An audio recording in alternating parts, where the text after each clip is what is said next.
Hi everyone, it's time for you to start thinking about making your community map.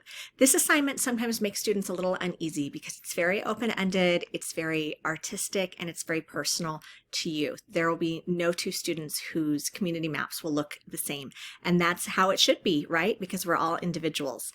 So today, I just wanted to go over the assignment with you.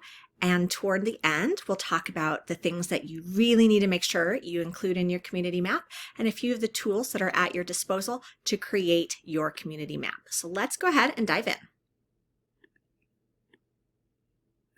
For this assignment, you're going to be creating a map that shows the communities to which you belong and how those communities relate to one another. So I'm not looking for a list here, not just this.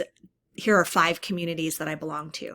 I want to see as many communities as possible, and somehow you need to be able to show me how they relate to one another in your world. Every student's community map will look different, and let's take a look now at this image. How many communities can you imagine are represented in this image that I found?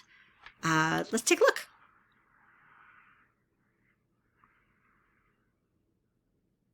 So one of the biggest ones that you may notice is everybody's waving an American flag. So we're seeing that American identity, the community there. I'm also noticing this young man who's in a scout uniform. That's definitely a smaller community. A lot of the people in this image are children. So there's a generational community there. Or possibly there could be a parent somewhere in the room. So there may be father-daughter familial communities. We see people from a lot of different ethnic backgrounds. So those are some communities that are represented. Just wanted to give you an idea that just in one little snapshot, we could see so much going on.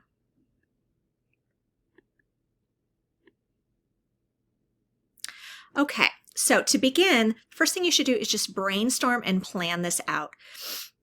You can make a list, you could do a free write, you can get your phone and record yourself talking. You can have a conversation with somebody important in your life and take some notes. But you want to make a list of every community that you belong to now or have belonged to in the past. I really suggest revisiting slide 12 from the Identity, Conformity, and Community slideshow in week 2.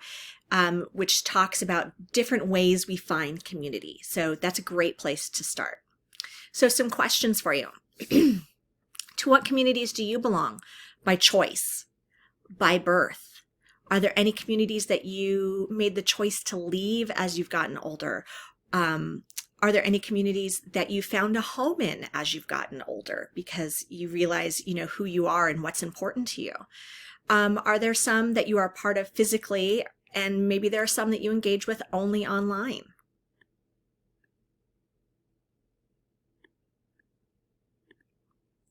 So consider, what is the relationship between you and these communities?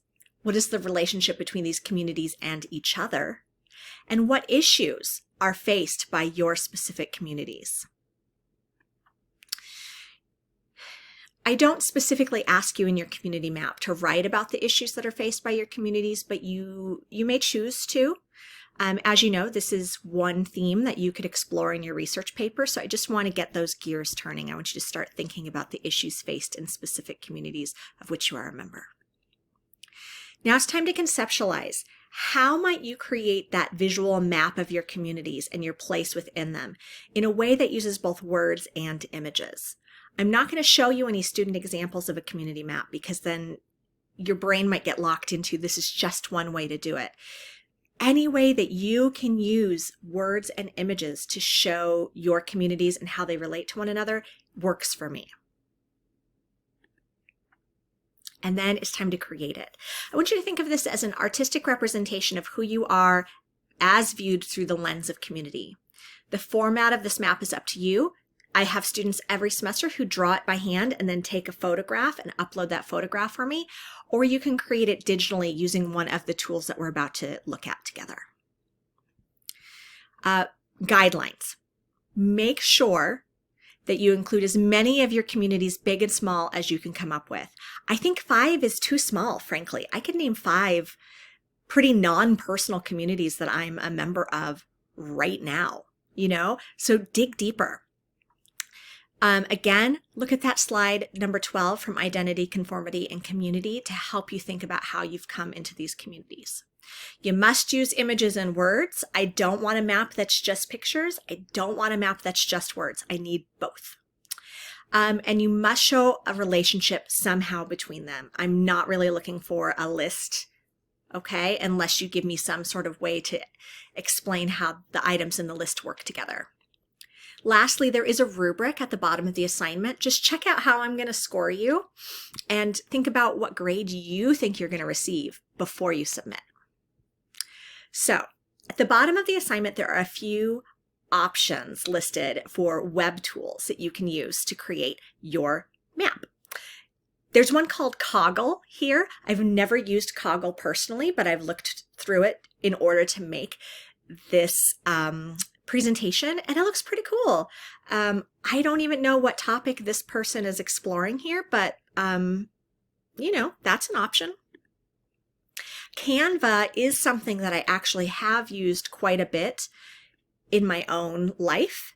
I think the storyboards there are pretty cool. The infographics are really promising. They have flyers, and I did search in their search bar mind maps, and they had a few things that came up. This doesn't have any images on it, but you know, it's useful. I could see how you could make it work for you.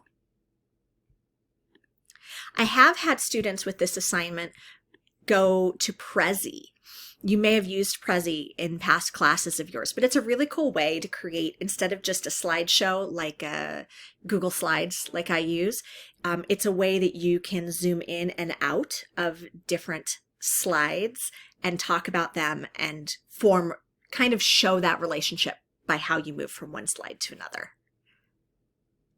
But again, remember, you can draw this by hand if that works for you. That's all I have for you today. Please feel free to send me any questions that you may have about the community map, but just remember, it's an art project. However it comes out is great as long as you're using text and images and a lot of community connections. Alrighty, I think that'll do it, and I will see you all in Canvas. Have a great day.